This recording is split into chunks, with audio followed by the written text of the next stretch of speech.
भाऊसाहेब रंगारी म्हणजे इथं पहिला मान कोणाचा आहे? कसबाचा गणपतीचा. नंतर दुसरा इथला मान आहे. खरं तर 5 मानाचे गणपती जे आहेत त्याच्यात ह्या गणपतीची समावेश होतो. खरं तर मी मधल्या काळामध्ये ह्या सगळ्या मान्यवरांनी त्यात पुनीत बालाजी असतील, बाकीचे सगळे मान्यवर असतील, त्यांनी लक्ष घालून ज्या पद्धतीनं तिथलं काम झालं, मी स्वतः हेरिटेजचं काम बघितलं, मला ते इतकं मनापासून आवडलं. आपल्या पूर्वजांनी, आपल्या बापदाद्यांनी ज्या काही गोष्टी त्या काळामध्ये सुरू केलेल्या आहेत त्या पुढं तशाच पद्धतीनं जतन झाल्या पाहिजे. आणि त्यावेळेस जो प्रकार होता म्हणजे हेरिटेजचा लाकूड असेल किंवा बाकीचं हे काही आमची जबाबदारी आहे, कायदा सुव्यवस्थेची असेल, बाकीच्या गोष्टी असतील, ही सगळी जबाबदारी पार पाडायचं काम आमची पोलीस यंत्रणा रात्रंदिवस त्या ठिकाणी करत असते.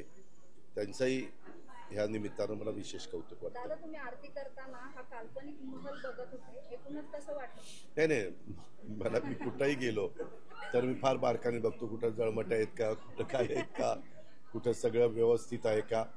मला एक आवड आहे आणि तशा पद्धतीने मी इथं आल्यानंतर ज्यावेळेस आता इथली जबाबदारी पुनीतनं स्वीकारलेली आहे, मला त्यांच्या कामाची पद्धत माहिती आहे.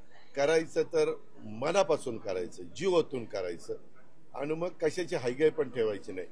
जेवढं गरज असेल तिथं खर्च झाला पाहिजे, वायफळ खर्च होऊन द्यायचा नाही, परंतु कारण नसताना कुठं काटकसर पण करायची नाही. ही त्यांची कामाची पद्धत आहे, इथं आल्यानंतर पाहायला मिळेल. दादा, एक राजकीय प्रश्न बघा आता काय आता तुम्ही काय म्हणू? काश्मीरचा विषय म्हणून सुशील कुमार शिंदे असं म्हणाले की जेव्हा ते युपीए सरकारमध्ये होम मिनिस्टर होते तेव्हा ते काश्मीरमध्ये जायचे, त्यांना भीती वाटायची. कुठे जायला भीती वाटायची? काश्मीरला लाल चौक मध्ये भाषण देताना पण त्यांना भीती वाटायची. पण आताची जे सिच्युएशन आहे त्याच्यावर आपण काय?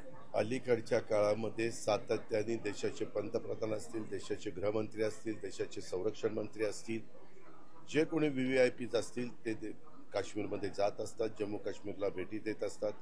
मधल्या काळामध्ये ज्या काही घटना घडल्या आणि त्याच्यातनं जे पुलवामा घडलं, म्हणजे काही बाबतीमध्ये समोरच्यांनी जरा वेडेवाकडे प्रकार केले, परंतु त्याच्यात बघ्याची भूमिका न घेता जो काउंटर अटॅक करण्यात आला आणि मग त्यांना कळलं की आता आपलं काही खरं नाही आणि त्याच्यातनं देशांनी पण त्या गोष्टीचं कौतुक केलं, सगळ्या भारतीयांनी कौतुक केलं आणि त्याच्यामुळं आता ह्या निवडणुका चालू आहेत. सगळेजण अतिशय उथळ माथ्याने जातात, तिथं भेटी देतात.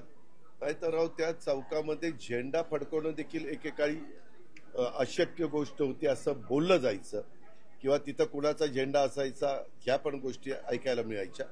तिथं आता आपल्या भारताचा तिरंगा डौलाने फडकतो, हेच आपल्या सगळ्यांच्या दृष्टीनं अभिमान. सगळ्याच गोष्टी साजरा करतो. तिथं जे सण आपले भारतीयांचे आहेत त्या सगळ्या सणामध्ये नवरात्र असेल, गणेशोत्सव असेल, बाकीचे सगळे सण असतील, दसरा असेल, दिवाळी असेल, ख्रिसमस असेल, ईद असेल, सगळ्या प्रकारचे सण तिथं साजरे केले जातात. एक चांगली बाब आहे. लोकशाही मराठी ऐका, पहा, जागरूक रहा.